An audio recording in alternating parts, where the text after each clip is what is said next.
And good morning, good afternoon, good evening, everybody. Welcome to another episode of the Cameron Woolley Show. Across from me is Ming Chen. What's up, everybody? And I'm Cameron Woolley. Yeah. So, quite a hectic week. Oh, man. Where do we begin? We have a big one News. this week.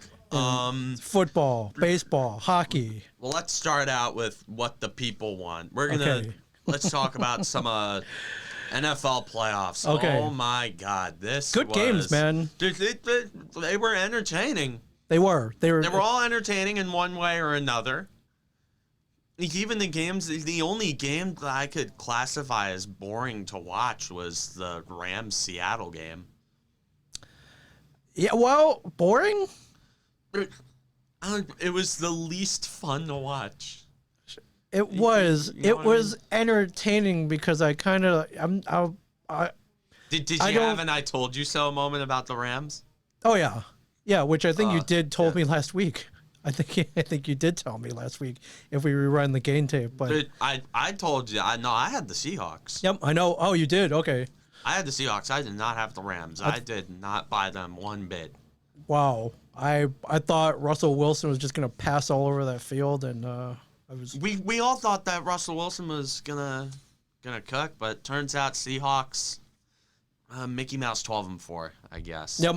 Yeah. A lot of Mickey Mouse teams. They got exposed. That's what the playoffs are all about.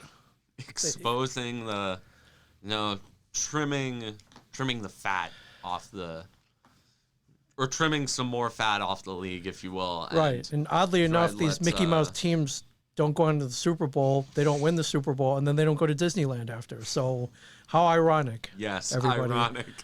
All right, so let's go from the top down. Okay. Starting with on Saturday at 1 o'clock, the Indianapolis Colts and the Buffalo Bills faced off in Orchard Park in Buffalo, with Bills Mafia being able to attend the game. Yeah. Thank you. Thank God they were able to go to that game.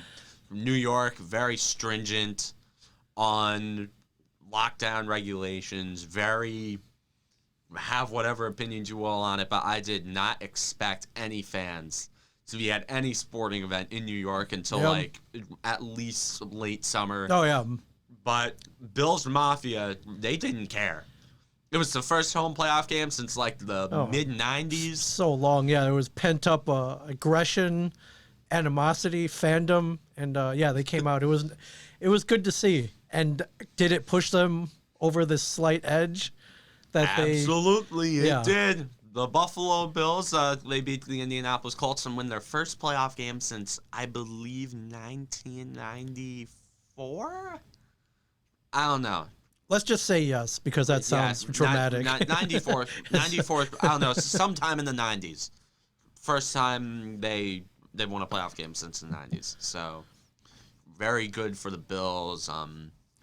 I'm not going to dive too deep into each and every one of these. Oh, sure. If you're a Bills fan, though, you sweat a little bit at the end. Oh, my God. Of course you sweat a little bit at the end because we thought the Bills were Billsing it. But, hey, they pulled it off. They have that good defense. They have Josh Allen. Yep. They have Stephon Diggs. They have a very good team. And they're going to be moving on to the divisional round where they will face the Baltimore Ravens, I believe. Yeah, they will be facing the Baltimore Ravens. Just go back to the wild card. Yes, you are correct on that. Just from confirmation. Yes, from confirmation. And then we already went over the Rams-Seattle games. There's really nothing to talk about. Yeah, so you... how surprised were you? I was shocked. Yeah. I did not expect this to come out of the Rams because the Rams... I'm sorry. Okay, well, sue me. I picked against the team that lost to the Jets in the regular season. Sue me. Listen, what freezing cold take I had. Listen, you would win that lawsuit if you did get sued, and nobody expected this. Yeah, I defy anyone. Some people expected it, and those people are vindicated. But yeah, maybe a close game, but not like this. This is a pretty good beatdown. Yeah. Well, it was by 10 points, about as close to a beatdown as you can get. Anyways, on to Saturday night, one of the most anticipated games ever. The Tampa Bay Buccaneers predictably defeated the Washington football team by a score of 31-23. Very good showing at least from the offensive standpoint from Tampa, that was one of the things that everyone hyped up the Bucks. They have a murderous receiving core, by the way. When you have Antonio Brown as your number 3, that's when you know that you have. That's when you know that you have maybe a little too much. You definitely got targets. You have Scotty Miller coming off the bench. You got targets. Definitely got targets. However,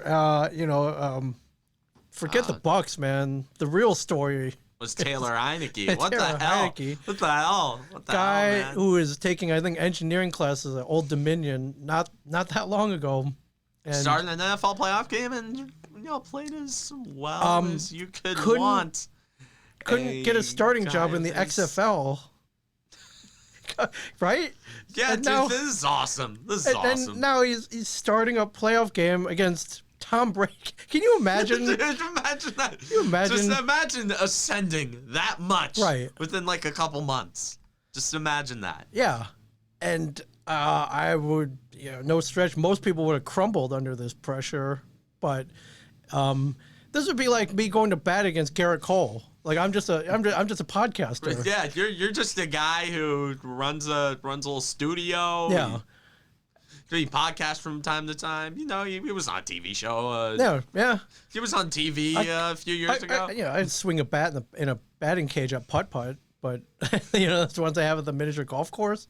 And Heineke, he did not do that bad. 26 for 44. 306 yards, 1 touchdown, 1 interception. Like that's good stuff. Yeah. Good stuff. What can I say? This is like Rocky Balboa going against Apollo Creed in the first Rocky movie. He put up a good show. Made it close. Made it close. They were a touchdown and a 2-point conversion away from tying this game. Yeah, they got as close as 18-16. So we were Bucks fans sweating a little bit.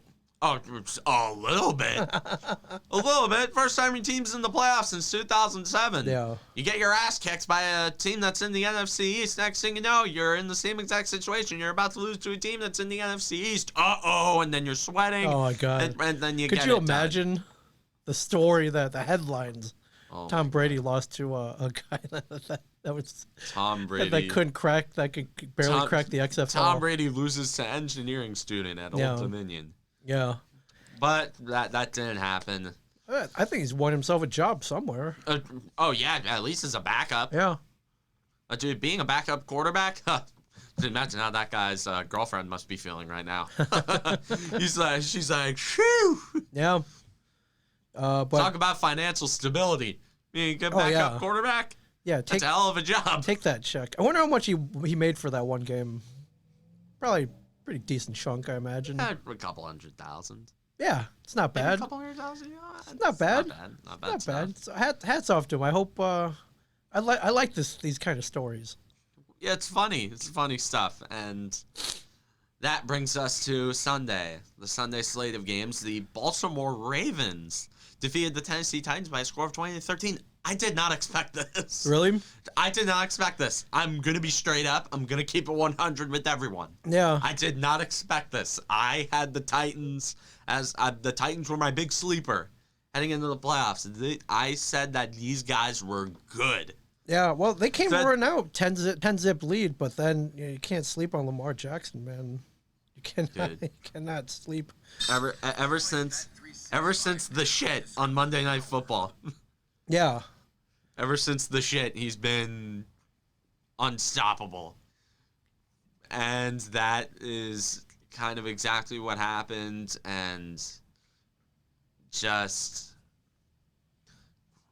I don't know what else you can say about this other than a great showing of talent by Baltimore, who's been vying to get kind of validation from the football community, from the sports community, and I think they did it with this win. I think a lot of people are starting to realize that, these guys are good. They're not so far removed from last year's form. Yeah, and it doesn't hurt when your quarterback is also one of the best running backs in the league. Yeah, it doesn't hurt. Crap, man. Although Lamar Jackson has the such an awkward throwing motion. I can't. Do you think he's gonna need like Tommy John surgery like in a year? I guess I don't know how to explain it. He just kind of sidearms it, and God, it makes my elbow hurt trying to do it. Just he can't. He just has such a bad throwing motion. I don't like it. Yeah, just for Lamar rushed for 1,005 yards this season. I mean, it's a pretty enviable statistic. 6.3 yards per carry. Last year's at 6.9. That's you're in a tight spot. Maybe you're in a like a 3rd and 5, 3rd and 6, and you need that first down. And you just never know. And then even when he takes off, you don't know how far he's going to go. He might as well just go for the end zone, which he did in this game. And he makes it look so easy. Lamar Jackson is so fun to watch. He's like and I've been hearing so many people just go to town on him. It's like, oh, he's a bad quarterback. He's this, he's that. He can't throw. And I'm like, yeah, Lamar Jackson is not the best thrower in the world, but I'd take him. Like, if you gave me the opportunity to trade Daniel Jones for Lamar Jackson 1-for-1, shit, I'm taking that offer. Come on, that's not a stretch, right? Is that? That's that. Yeah, I mean, I think everybody would take that trade, right? I think even Daniel Jones would be like, yeah, I would do that too. Yeah, Jones is like, shit, man. Yeah. I get to go to the Ravens. Well, Jones and Jackson aren't that different as actually, I don't want to bring up Daniel Jones. Daniel Jones didn't play this weekend. He didn't. He didn't. He's playing golf, maybe. Damn you, Evan Ingram. Damn you. Yeah. Well, he wasn't the only problem. You know, if he had caught a couple of those balls, yeah, the outcome would have been different. So, one catch is all it took. Ravens. You gotta catch that shit. Anyways, you're still mad, right? Yes, I'm still mad about that Eagles game like 2 months ago. Whenever that was. Yes, well, when the Giants could have played in the playoffs. Yep. Yes. Yeah, for sure. All right, now we move on to probably the funniest game of the weekend. Yes. The Nickelodeon Bowl. The Nick Bowl. Or the SpongeBob Bowl. The SpongeBob, yeah. No, what? The Bubble Bowl. The Bubble Bowl. The Bubble Bowl. The Bubble Bowl. That's... Please tell me you know what reference I'm making. The Bubble, Bubble Bowl? The Sweet Victory? That SpongeBob episode? Oh, okay, yeah. All right, I thought you were talking about Sandy's Bubble. The Bubble Bowl. Yeah. So, the New Orleans Saints... In an otherwise sleepy kind of game, 21-9. You know, any game with Mitch Trubisky and 42-year-old Drew Brees playing in it is not going to end up being must-watch TV. The Bears were 8-8. They were a dead team walking, and what do you know? They were exposed by a team that's also been very sus. So, but the funniest thing about this is that Mitch Trubisky won MVP. And so, for those who somehow don't know, Nickelodeon did a poll. Yes. For who was going to win MVP of the game. Right. And any fan poll with Mitch Trubisky on it, right, on the is ballot, going to be a disaster. Of course. Because Mitch Trubisky is one of the biggest memes in football. I'd say he's in the top 5 spot. Oh. For top 5 biggest memes in football. Sure. And unsurprisingly, he wins by a landslide. Right. A landslide. And I remember when the commentary crew, it wasn't even a legit commentary crew. It was Nate Burleson, this chick who was probably on like someone who was on Henry Danger or something like that, and Ian Eagle's son. Right. So that's funny. And I remember when Nate Burleson was like, well, you know, this, you know, it's guy, he tried his hardest. And, you know, this, I can imagine. And did you say MVP or NVP? N. Yes, as a Nickelodeon Most Valuable Player. All right. There's a whole graphic and everything. He looks awesome. You know, this looks like, and look, I guess that's the award, right? It's a Nick Blimp. Nick you- Blimp with slime. with slime on it. No, it's Well, it's at least straight he- out of the he- Kids' Choice Awards. He didn't leave empty-handed, at least. Yeah. But I'm sure he would have rather have won the game, I guess. But That's the and he here's the voting. He won 49% of the vote, Okay, second place was Akeem Hicks, Akeem Hicks. with 16%. and then Cam Jordan were Jordan with 8%. 8%, So yes. yeah, I mean, ostensibly, I guess these are like brain dead kids voting on this. I don't No, it wasn't brain dead. These are A adults. majority of the fans watching this were adults that were just like, "Oh my god, He's on the ballot. game, Like, yeah. a playoff game on Nick." Yeah, Right. Wow. So like he didn't get slimed or nothing.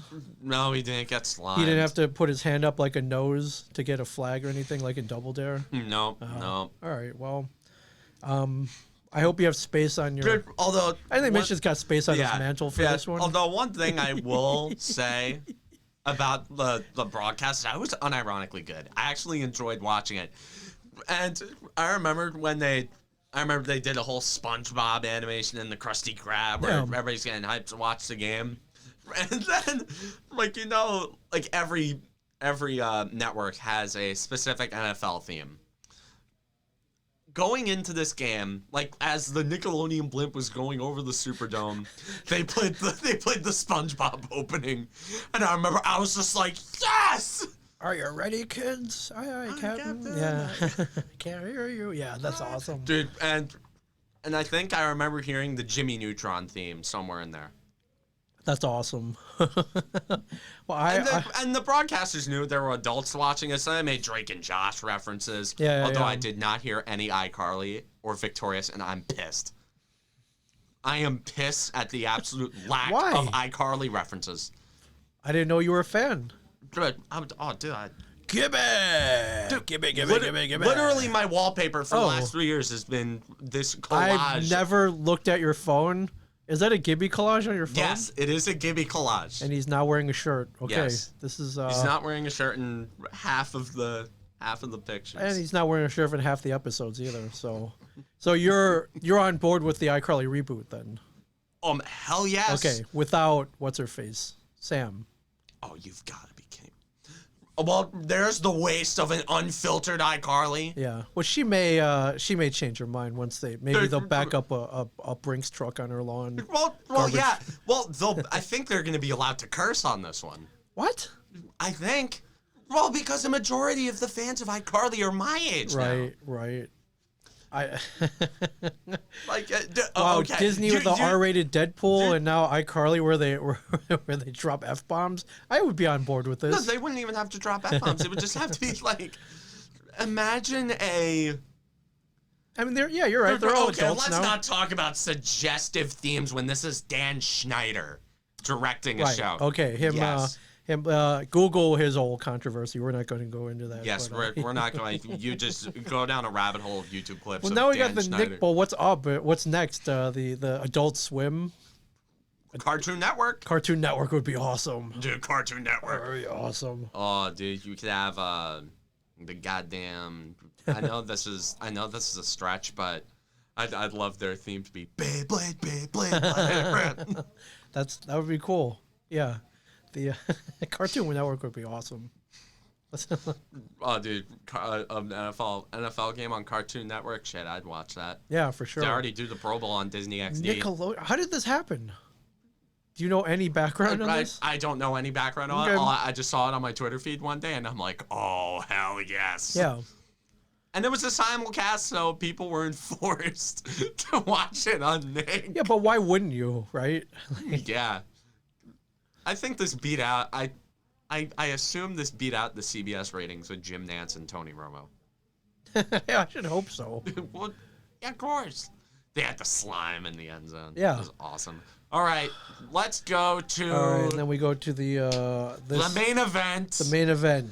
Ding ding. Ding, ding. Two rival teams. The lead up of all weekend. The cream of the crop. The harvest. The creme de la creme.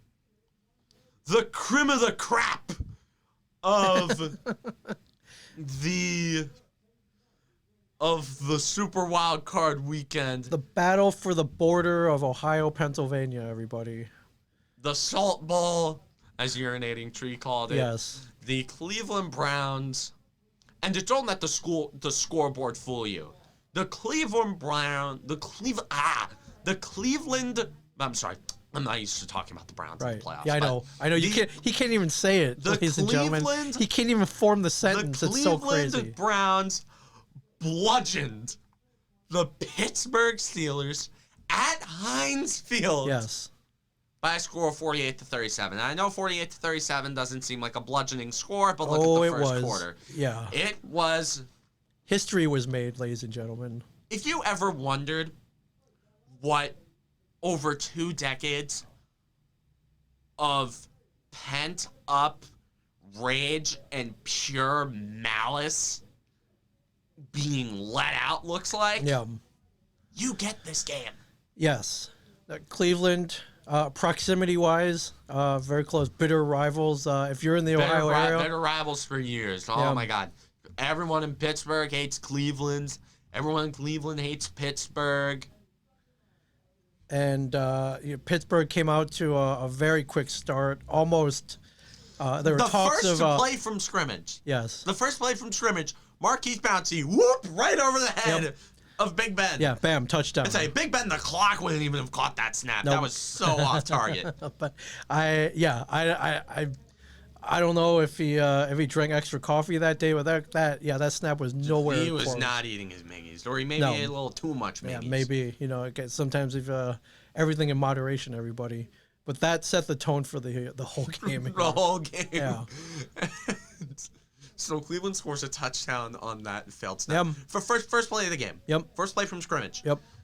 And then next drive, Ben throws an interception. Yes. One of many. and then Baker Mayfield, Jarvis Landry, touchdown. Yeah, Jarvis Landry, man. And then the next drive, Pittsburgh, I assume, gets stopped or Ben threw another pick.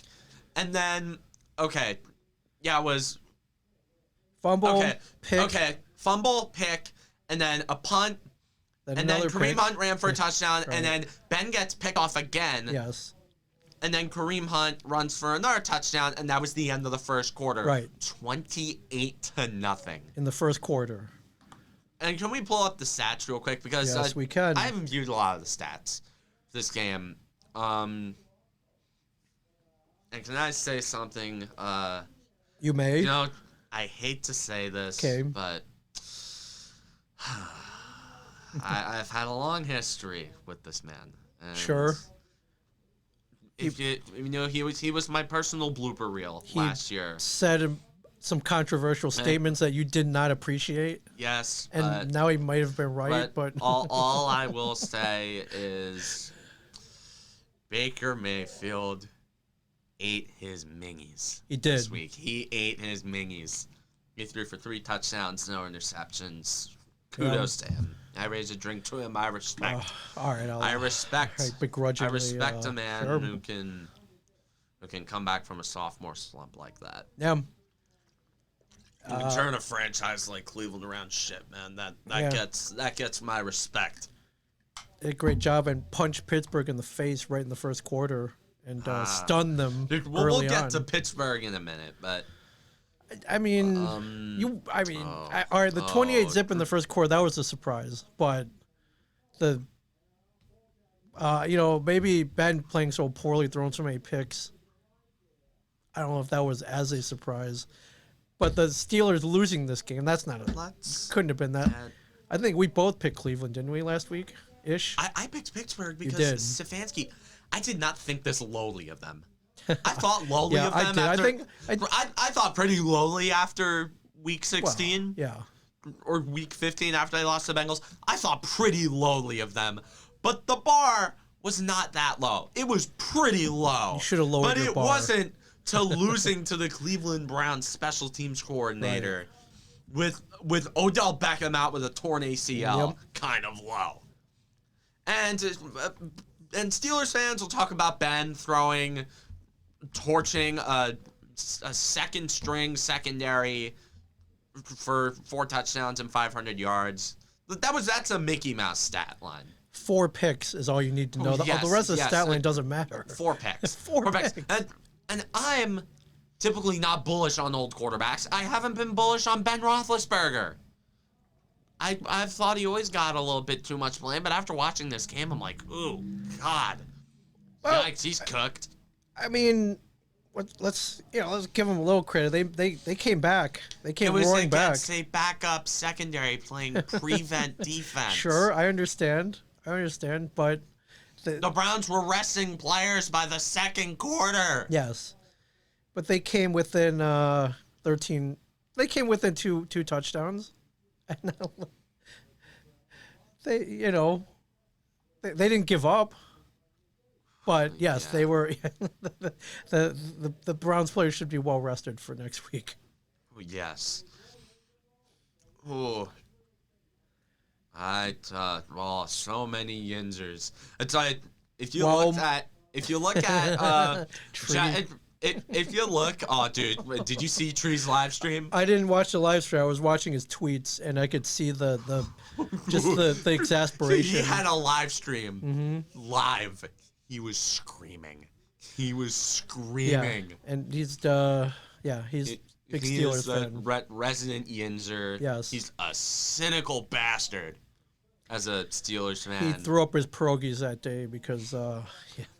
Dude, let's just say that in the West Pennsylvania area, let's just say that if we look at Giant Eagles sales records for that for that night, yes, let's just say that on the bar graph of the IC Light, right, and any hard liquor category, we'll see a big spike, right, in that area from Sunday night to say like Tuesday afternoon. Right, yeah. They like their booze in Pittsburgh. They love their IC lights. Their IC lights. Yins better head down the Giant Eagles and get some IC light. Yeah, Yins better get there before it all runs out. Oh yeah. Yins. Yins really blew it this year. And let me just say something about like the state of the Steelers. And Tree covered this excellently in his Congrats Steelers video, which just launched today. Okay. If you're not already subscribed to him, you should. And most of my audience is probably subscribed to him because I have like 10 people on my YouTube audience. And, well, for those listening on SoundCloud, which is way bigger than my YouTube audience. Yeah, we'll get them there. If you're listening, go watch on YouTube. It's fun. It's funny. You get to see. You get to see our exasperation. You got to with see your my very facial own eyes. expressions. Yes. And there's just been so much talk about like the Steelers and the culture, because the culture sucks in Pittsburgh now. We thought it was getting better after AB left, and the old Pittsburgh mentality. I mean, they kind of adopted the whole Teddy Roosevelt persona of speak softly and carry a big stick. Yes. Kind of hard, in your face, smash mouth, hard nosed, just good football, good blue collar football to represent the workers of the steel mills in Pittsburgh. It's perfect. But these guys got flashy, and we saw it with AB and Le'Veon and Ben, and I thought it was getting better. I thought that these guys dude, this is a return to form for the Steelers. Like, they were winning off defense. They were winning tough, competitive, big in-your-face games. And I love seeing that because I personally like the Steelers as a team. I don't like these Steelers, but I've always had a soft spot. I've always had a soft spot for the Steelers because I liked how, historically, their culture has always been kind of hard-nosed, old-fashioned, and I kind of like that stuff. I'm kind of an old head. That's just me, but I always have a soft spot for those kind of teams. And what we are seeing can be encapsulated in 2 words. Okay. Corvette. I tweeted that after the first Ben interception. I saw. Corvette. For those who have been living under a rock, Juju Smith-Schuster danced on logos and did quite a bit of things to make him a target. And a lot of stuff spawned out of that, and there it is, Corvette. so much. Just I can't stand these Steelers. They're just yeah. Well, and we're seeing that it wasn't just a personnel problem with AB and Bell. This is a culture problem. This is coaching. This is not.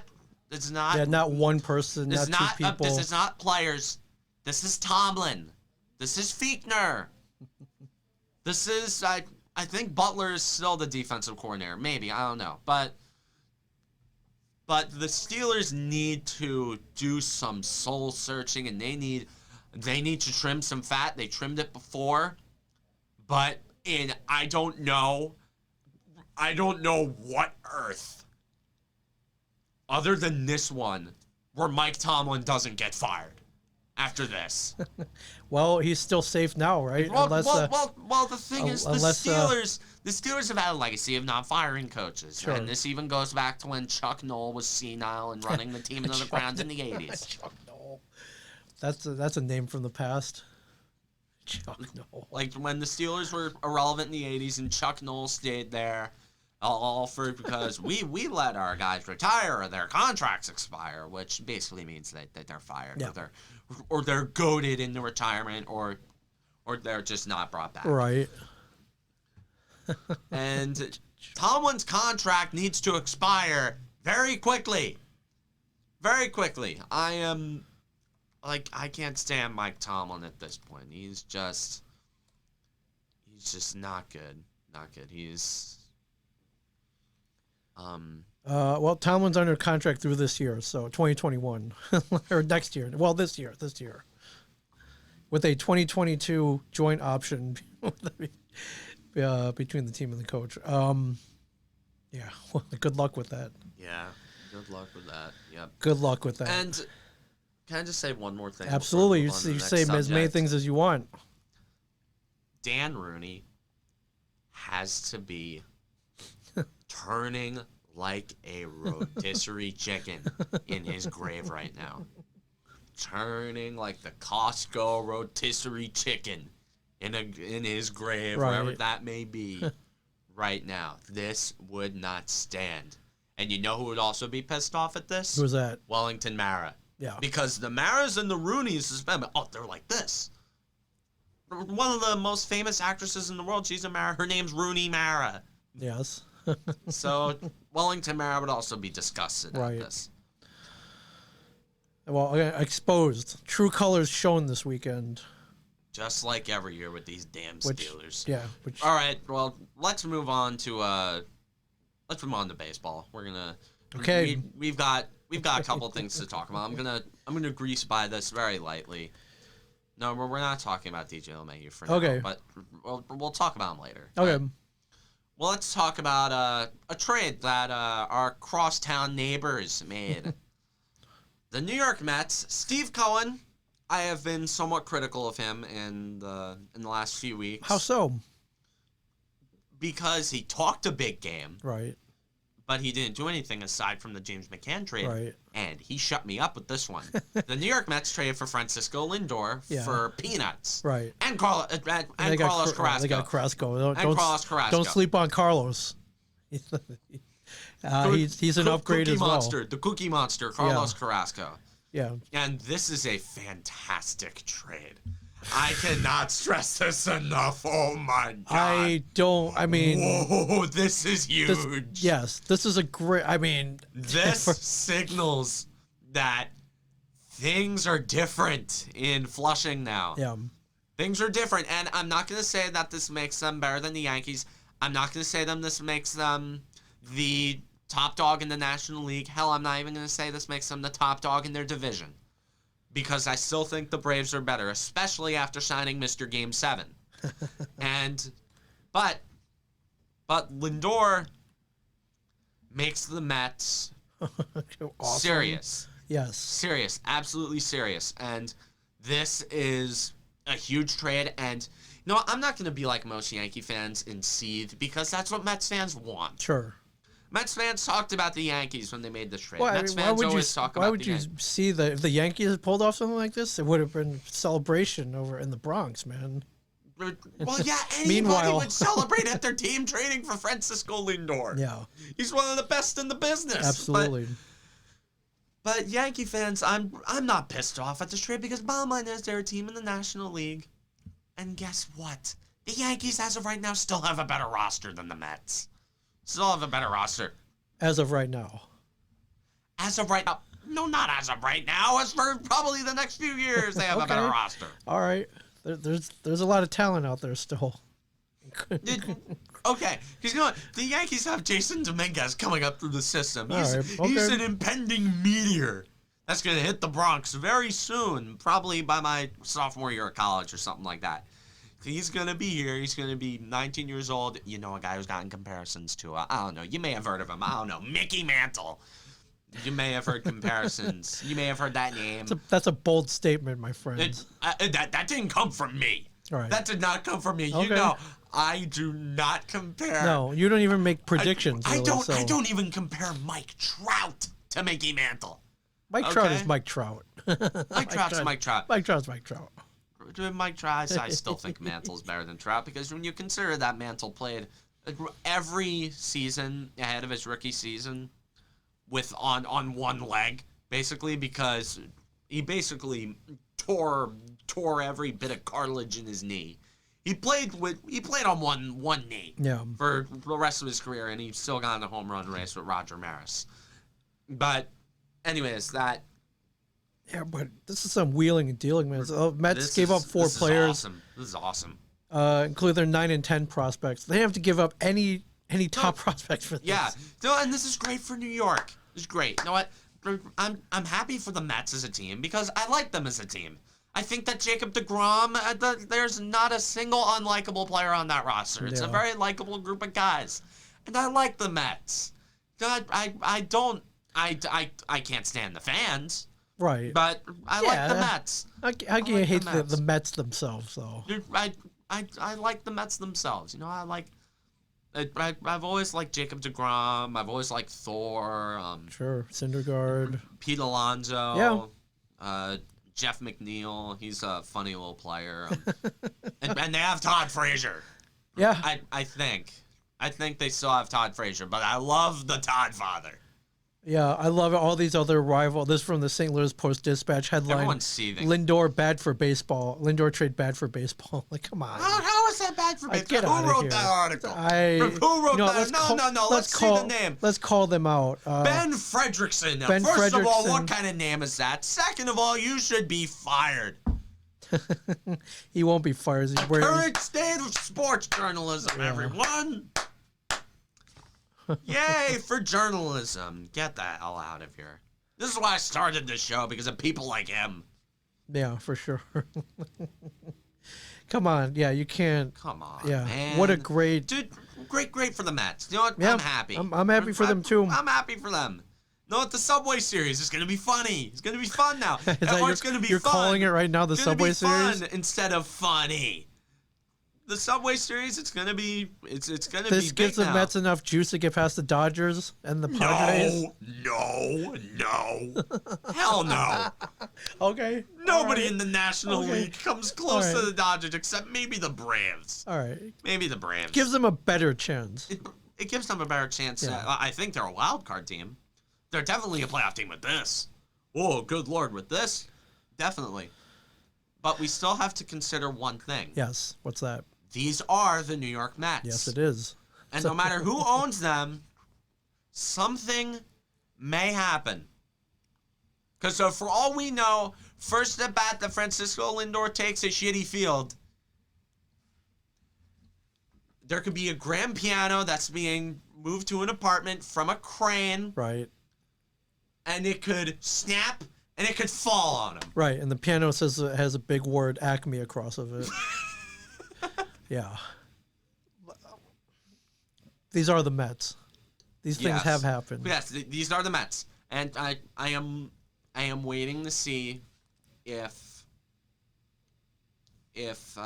this really is a change in the luck of the Mets.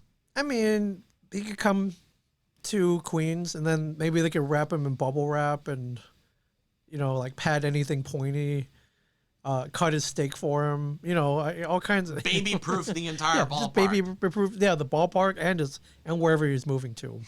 He's probably gonna get, dude, for that contract that he's gonna get. Holy shit! Yeah, exactly. He could get a penthouse in Queens. Although, who the hell would live in Queens? Yeah. You live in the Upper East Side. Yeah, get yourself a nice place. Get yourself a penthouse in the Upper East Side. Yeah. I don't know. We're guys like Frank Sinatra and. Yeah. What was the Rockefeller's first name? George Rockefeller? Norm? No. Oh, hang on and keep talking. I don't know. We're that mayor. How do I not know this? Where John Rockefeller. Get an apartment, get like a mansion in the Upper East Side where like John Rockefeller. Yeah, you've earned it. You've earned it. And I saw somewhere. Or if Garrett Cole didn't scoop up that place already, so they probably built more than one. You guys can be neighbors. You're already neighbors. You can be neighbors again. You're already neighbors in New York, so. Yeah. Well, welcome to the Big Apple. Welcome to the Big Apple, Francisco and Mr. Carrasco. Yeah, just enjoy your time here. All right, so a quick update, as we switch gears. A quick update on the DJ LeMahieu situation. Yes, please update us. I don't have it in front of me right now, but apparently, everything that I thought was happening hasn't been happening. Yeah. And this confuses me because way back like at Christmas, we were talking about, or not even before Christmas, Thanksgiving, we were talking about how DJ LeMahieu was gonna was going to talk to other teams, and Brian Cashman was going to match whatever offer, because Brian Cashman, and well, I'm not gonna dive too deep into that yet, but pretty much what happened was the negotiations got turned on their head when the entire negotiation tactic didn't even be put into place. Right. When I literally found out this week that DJ LeMahieu was going to start contacting other teams and start fielding offers from them. Meanwhile, Brian Cashman has to look at that news being like, huh? Hello, McFly! Yeah, hello, anybody home? Think, Cashman, like, hello, like, McFly! What the hell was I trying to say before? Because Cashman, I'm seeing so many Yankee fans talk about Cashman like he's the baseball version of Dave Gettleman, and I just gotta say, they're spoiled. First of all, Brian Cashman has been a top five executive in baseball for the last, 15, 20 years. Right. The guy has clout. The guy has a World Series championship, and he always fields a constant contender every year. And for some reason, there's so many Yankee fans that hate his guts. And I don't understand it, because Cashman, he knows what he's doing. And Cashman is smart enough not to give a 32-year-old player right. a $125 million contract up front, because that's just forget baseball. That's bad business. Right. That's not how negotiating works. Right. And LeMahieu thought he could get a lot more, and he hasn't gotten more from Cashman. The current offer as it stands right now from the Yankees, I think, is 4 years at $84 million. Which is still a generous offer. I'd be hard pressed. That's a great offer. I'd be hard pressed to see if LeMahieu gets anything else. Right. So he's probably looking for 5 and 100. And I heard this on Talking Yanks with John Boy, and the same exact situation happened with Derek Jeter in 2010. Yeah. Aging middle infielder, great player, and he was looking for a lot of money. He spat in Brian Cashman's face. Right. When he was given the 3 years and $51 million that he would later end up signing. And he said, all right, name anyone you could get that's better than me. And Brian Cashman literally just in the funniest, most boss move ever. Because this guy is a franchise icon. An icon to baseball. Still, you think Yankees, you think Derek Jeter, yes.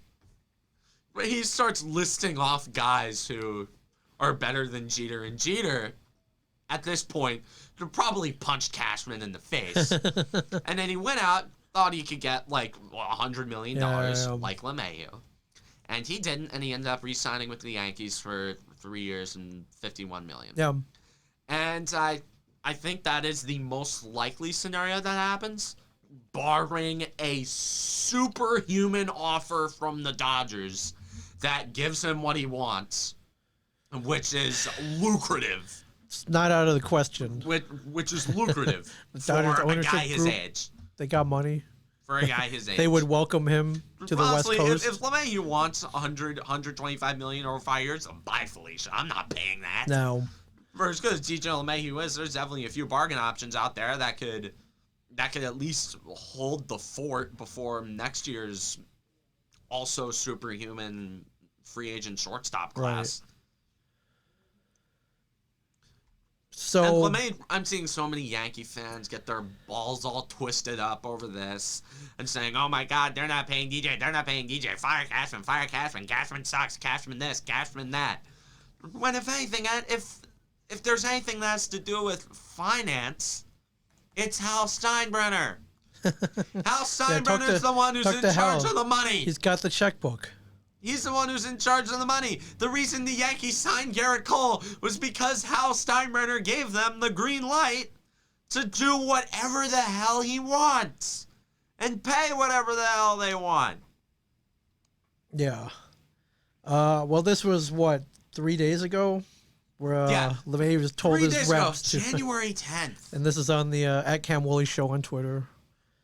Asked his reps to re-enter talks with Dodgers, Blue Jays, Mets. They didn't enter any talks. Oh yeah, so this is just smoke. I don't believe they entered any talks because I would have heard if there were talks. I've heard interest, not talks. If there were talks, I would have seen it all over my timeline. There haven't been any talks. Right. Also, they're throwing the Braves cards in the Red Sox. Like he's signing in Boston. Yeah, right. Oh, a luxury tax team. Yeah, screw that.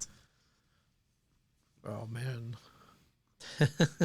So this is all smoke. You're thinking? Yes. Okay. Well, it's not smoke in the way that he's not going to talk with our teams. He is going to talk with our teams. Right. So this is just so they're posturing at this point. Yes. Okay. And I had a different attitude when I saw that, but after thinking about it, I'm like, okay. Meanwhile, I'm like, okay, DJ, what the hell are you doing? January 10th, that CamWoolley show, all in caps. Oh my God! Exclamation! Sign him already. I have had it. A little reactionary, but yeah. All right, so you've calmed down in the last 3 days.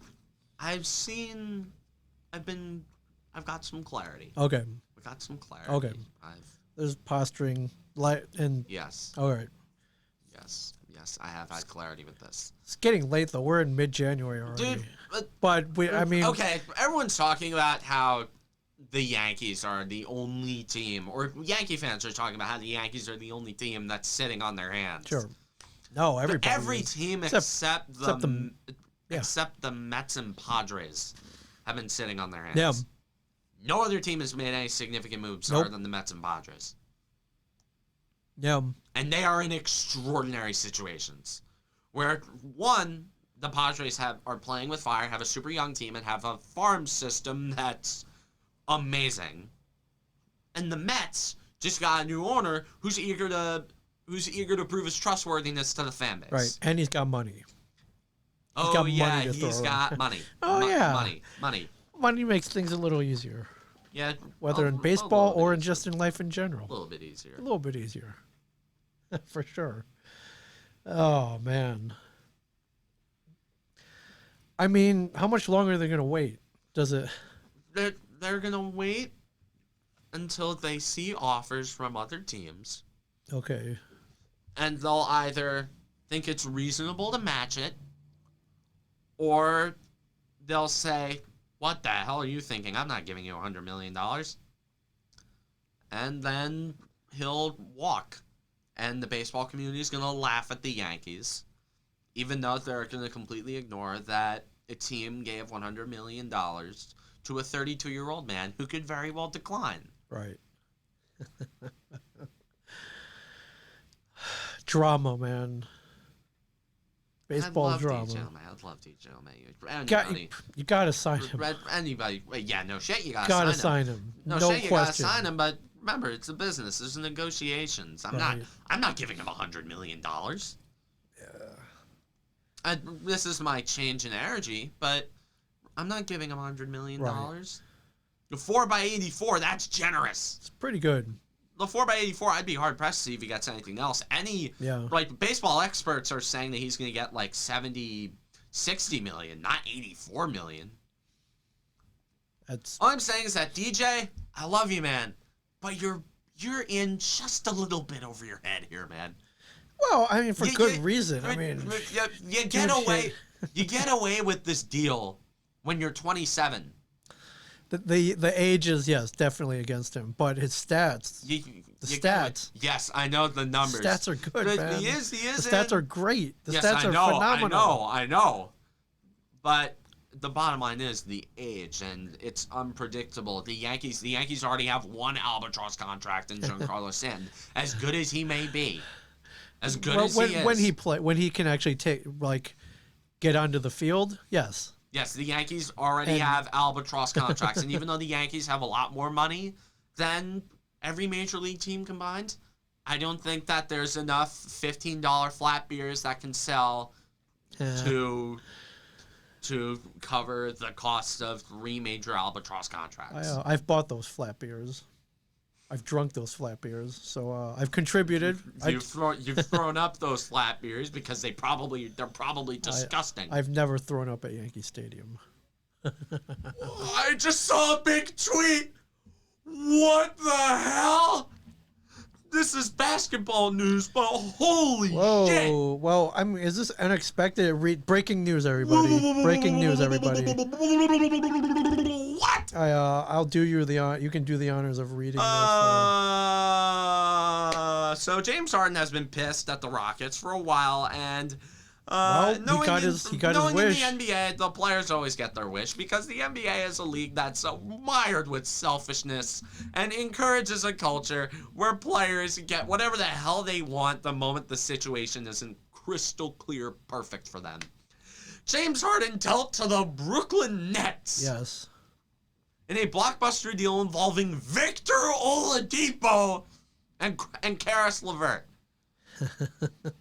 And this is a 3-team deal with Oladipo going from the Pacers to the Rockets. Yes. Well, what? James got it. He got his wish, man. But they're not gonna put up with his BS in Brooklyn, man. They're not gonna let him stay overnight. Okay. And he's not gonna be able to skip practice and all that. With Kyrie Irving going completely AWOL and falling off the edge of the earth, and knowing him. But this is a team with James Harden and Kevin Durant. This is shades of the 2012 Oklahoma City Thunder we're seeing here. Blockbuster, man. This is crazy. Wow. Dude, Steve Nash has some toys to play with here. Yep. My God, James Harden, he's one of the best. He's one of the best in the league. The best in the game. Fear the beard, man. Dude, James Harden. Wow. All right, so you didn't see this coming. I mean, I could have seen it coming. I thought Harden was going to get traded. But just the shock of it on the show. He got what he wanted. My God. He got what he wanted. Wow. That is, and this broke while we were recording. He was, yeah, pretty awesome. Dude, that is nuts. Can't really show breaking major news, everybody. Wow. Breaking major news. Wow. That, dude, the Nets, they're good. Well, meanwhile, their crosstown guys, the Knicks, have looked better. They've looked better. That's relative. I'm not going to lie. They have looked better. Julius Randle, is probably playing way over his head and is a deadline piece at this rate. Because with how Randall is playing, he could probably get a couple of first rounders. Yeah. RJ Barrett is RJ Barrett, but he needs to develop a jump shot. and he needs to learn how to shoot. Because RJ Barrett, in the first game, he had 20 points in the first half because he shot so well. If RJ Barrett could shoot, then, oh my God, he'd be a force. Because when he's driving the net, he looks fantastic. Yeah. We getting the layups, he's dunking. But his jump shot looks so bad. He's got Ben Simmons syndrome. He looks like Ben Simmons out there, and Ben Simmons, great player. But he needs a shooter. Needs a shooter out there. Yeah. And they have Julius Randle shooting three-pointers. What the hell? What the hell do I mean the Knicks are looking better? The Knicks are the Knicks. They do have Emmanuel Quickley and Austin Rivers came off the bench and shot a couple threes. Come on. I mean, it's not... Don't sugarcoat it. I'm not Don't sugarcoat it. I'm not trying to sugarcoat anything. Bottom line is the Knicks, they look better, but that bar for better is so low. And has been lowered and lowered and lowered and lowered and lowered and lowered and lowered and lowered. My hand is below the table. It's not in the shot. No. Lower and lower and lower and lower and lower and lower and lower and lower and lower. I'm touching the floor now. Right. Lower and lower and lower. My palm's on the floor. Right. I cannot get any lower. Cameron Woolley's disappeared, everybody. I cannot get any lower. And the Knicks have risen just a little bit above it. And again, it's all relative.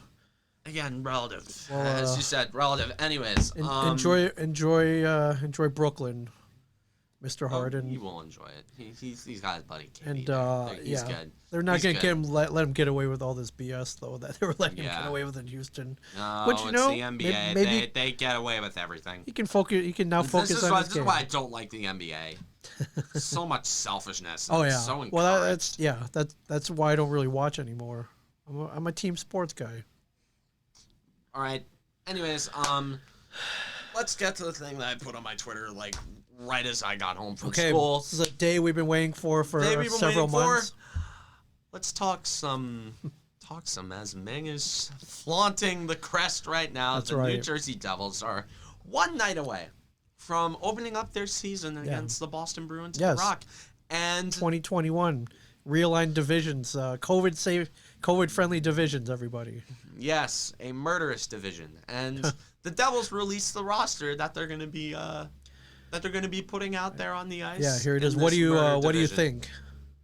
As of 12:19 p.m., the Devils tweeted out their 2020-2021 roster. And it has some guys that are not shocking. Of course, you have Jack Hughes, of course. Nico Hischier, Zajac, Palmieri, Murray, Blackwood, Bratt, who for some reason the fan base kept thinking that he was going to leave. Nope. No, you got your Severson. Yep, PK, your Subban, Jesper. Although let's talk about a couple of things that happened. Right under our noses, and you didn't mention this, and I'm shocked, but the Devils signed an old face back to the team on a little one-year deal. They brought back Sammy Vatanen, which this makes the defensive core so much better. I mean, you could have said that about anything, really, but yes, it does. Absolutely. This makes the defensive core so much better because Vatanen he's a solid player. He's good. You don't see him make a lot of mistakes. He's good offensively. He's a solid two-way guy. He's a power play quarterback. He gets a lot of assists. He put up a lot of points last year. And that's why they got so much value for him at the trade deadline. Hell, the prospect that was traded for him made the roster, Janne Kuokkanen. Yeah. And let's talk about those fringe guys now.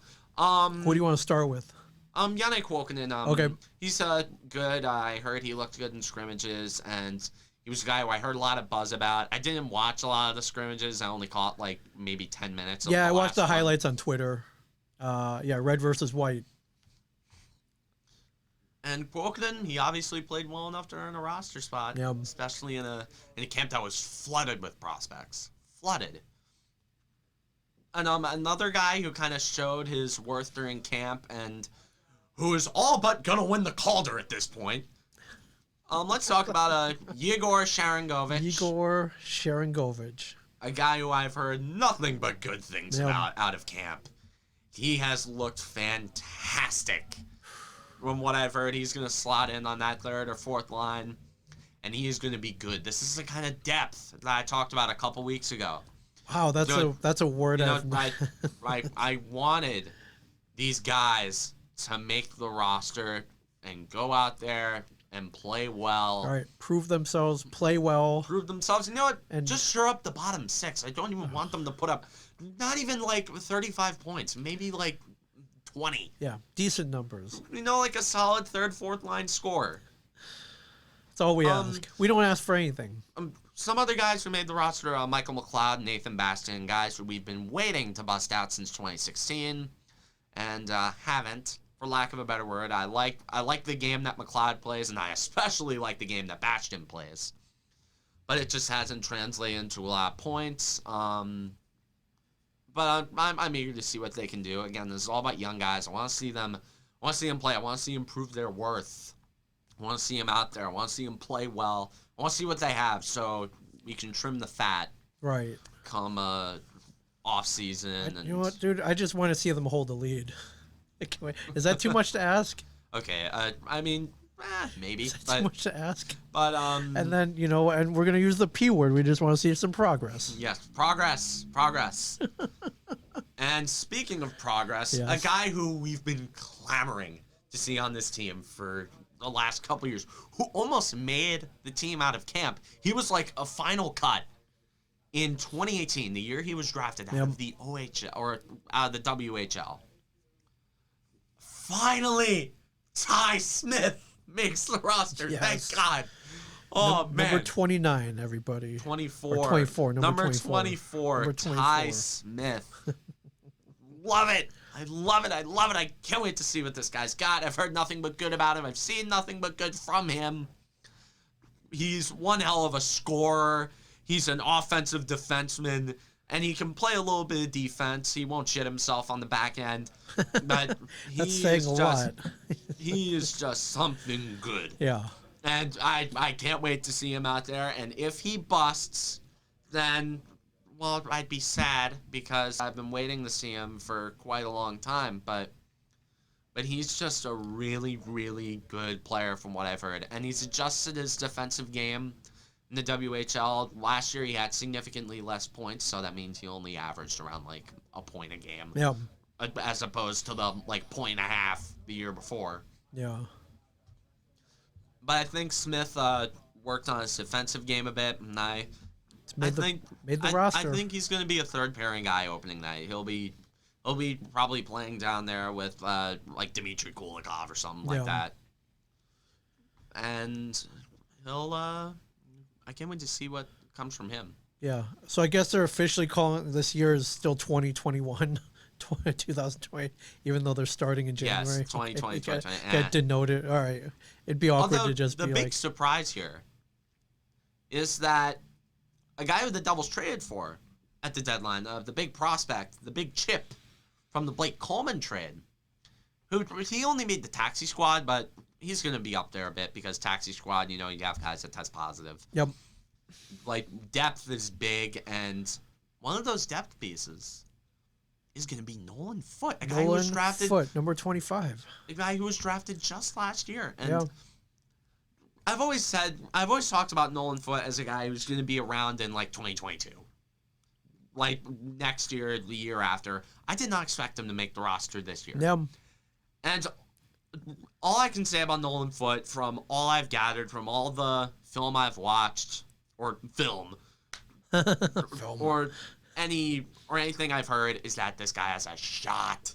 And not just he has a shot at the bigs, but he has a wrister, a wicked wrister, as our colleagues in Massachusetts call it. But Nolan Foote, one hell of a player.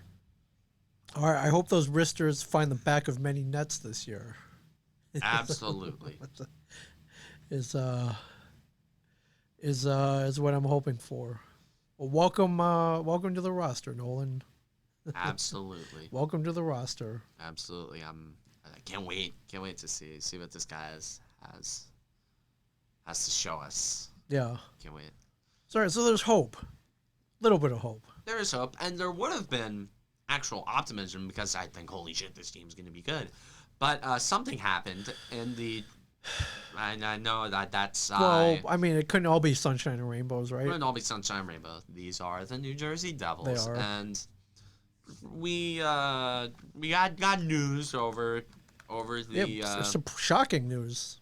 shocking news. Surprising. Corey Crawford retired suddenly out of the blue. No explanation. Well, I mean, he had injury, but I can't blame him. I can't blame him for retiring. No official reason, though, right? We know the reason. He's been dealing with, dude, he dealt with vertigo Okay. in recent years. So it's health related. I'd assume so. Okay. Yeah, didn't play in training camp. I thought maybe he had COVID and they were just keeping it quiet, but then yeah, was it over the weekend that he retired? I was like, holy crap. But this is New Jersey. I mean, it was fun to have a stable goaltending situation for like a couple months, wasn't it? Yeah, no games played, but it was. So, I mean, we got Blackwood. Hopefully, dude, Blackwood, hey, he's ready. He is ready. He is. All I can say about Blackwood, he is ready, and I'm ready to see Blackwood take up an even bigger role and start even more games and take another leap. He's becoming who I can think can be an elite goaltender. Yeah. I threw out the E word when talking about Blackwood. He has showed stuff. Okay. We saw January. We saw January of last year where nobody could score on him. Yeah. It was awesome. Dude, I remember we were seeing this. I'm like, it was awesome. we're like, holy shit, is this like, what am I watching tape from 2002? Yeah. Like, I thought it was Marty Brodeur back there. Yeah. My just, God. standing on his head, man. I love it. And he's going to be playing behind a better defense. Not going to say it's a good defense or Better. a great defense. A better defense. You got Kulikov back there. He's an essential, not flashy, but an essential defensive defenseman. Still. Vatanen's definitely going to help. Yeah. Would have been nice to have a vintage playoff caliber Corey Crawford in net, though. Yeah, Would have been nice. He would have slept a little bit better. Yeah, would have slept a little better. Yeah. Well, Godspeed to him. Yes. He's earned his retirement for sure. Yes. Yeah, would have been nice to see him play in a Devils jersey though. Would have been nice. And another returning face. He'll be the backup, Scott Wedgwood. Yeah. Who played well in his little stints as a goalie. Yeah. He showed flashes. I remember he got like 2 shutouts in a row one year. And yeah. He was the bridge between Schneider and Blackwood. Yeah. Would have been nice though, but hey, I don't have to step between those pipes, so yeah, I get to watch other guys do it and take 100-mile-an-hour pucks to the face. So yeah, and yell at them for not doing it the right way. right, yeah, yell at them when they let yes. Easy goals go. Yes, soft goals. Softies. Yeah, the home was only 78 miles an hour from the point. Yeah. Yeah, this wasn't the typical Zdeno Chara slap shot. No. This wasn't the Ovechkin clapper from the circle. No, it was not. So, but yeah, it would be nice to see games starting today, and hopefully no mishaps this season. And hope to God there's no mishaps. Well, the NHL handled it very well. In the bubble. Yeah. The Canadian bubble. Yes. They did. That was mostly because it was in Canada. Yeah. they got things together up there. These divisions should be interesting though. Like the All Canada division, the All East Coast division. Why didn't they just call it the Atlantic Division? Yeah. The Devils, they should be in the Atlantic Division. Yeah. They belong in the Atlantic Division. Dude, screw the Metropolitan Division. Yeah, come on. Either the Atlantic Division or the Patrick Division. Right. No, bring back that division. Bring back the Patrick Division. Bring back the Patrick Division. bring back the Wales Conference and the Campbell Conference. Yeah. So teams aren't. Let's go. It's a weird year, man. Just bring it back for old time's sake. Good old time hockey. Yes. Yes.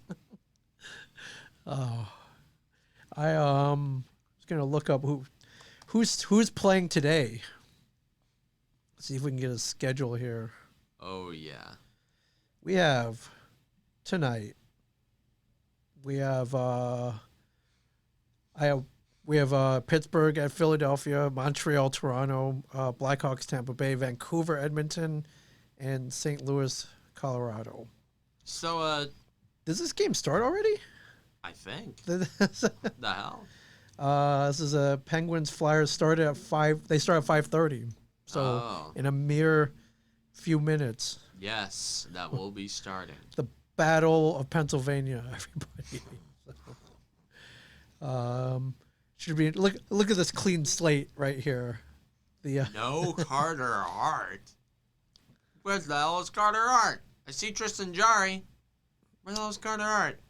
Good question. Don't tell me he got COVID. Don't. I have no idea. Flyers are good. Look at this clean slate, though. Everyone's in first place today for the next 15 We're in minutes. First place. Yeah, baby. We're in first. Yeah. The Devils. We're the Devils. We're the Devils. The Devils. Gotta support the team. Gotta support the team. Yeah. Next time I see that guy, I'm gonna get you an autograph. Well, yes. All right. So any mail? No No comments. Okay. Week. No. It's a busy week this week. It's a busy week. Oh, real quick, college football. Ohio State got their asses handed to them. Which I would gloat about. Not surprising. And Devontae Smith all but cemented himself as a top 3 pick with that game. Oh, wow. Yeah. And Jalen Waddle, with the performance that he put up, probably cemented that he's going to fall to the Giants at 11. Which I would be very happy if that happened. Yeah. Yeah. That would be an upgrade. Yeah, that would be some upgrade. Yeah, for sure. I'll tell you that much. Well, yeah. When's the draft? I'll look I it feel like up. I had this memorized at this point. Oh yeah, I thought you set an alarm and. I don't know. Give me a date. Give me a date. Give me a date. April 19th. April 19th. It looks like. Why are they doing it in Cleveland? I don't know. Okay. Probably the city that gave them the most money. I miss when they just did it in the Radio City Music Hall. Yeah. It was just like an hour and a half drive. I'd love to go one day. That'd be fun. Oh, dude, if it's in New York ever again, hell yes, I'm going. Yeah, we should go. I went 2013. I went to the NHL draft when they had it over at the Rock. At the Rock, yeah. That was fun. Yeah, that was when you played. I played street hockey with Ken Tanico, and he played D, and I scored on him. He was in a suit and tie and wearing like dress shoes. Granted, but yeah, I think I told that story. That guy, he was playing hard. He wasn't just like He was like, yeah. Like he was moving you into the boards. Yes, he was. There's a picture of him. Yes. There's a picture of him like leveling you into the boards. Well, he didn't level me. That would have been all. Dude, I get level. That would be a badge of honor to like what just hit me. Like, whoa, did I just get hit by Ken Danico? Yeah. It's like I feel like Eric Lindros, like not Scott Stevens, but I feel like Paul Correa. Yeah. So for anybody wondering about the order, Jacksonville, Jets, Dolphins. Dolphins is where Smith is going. Devontae Smith is going to be going to the Dolphins. Yeah. Falcons, Bengals, Eagles, Lions, Panthers, Broncos, Cowboys, and then the Giants at 11. I'm not going to read all like every team, but yeah, 11, not terrible.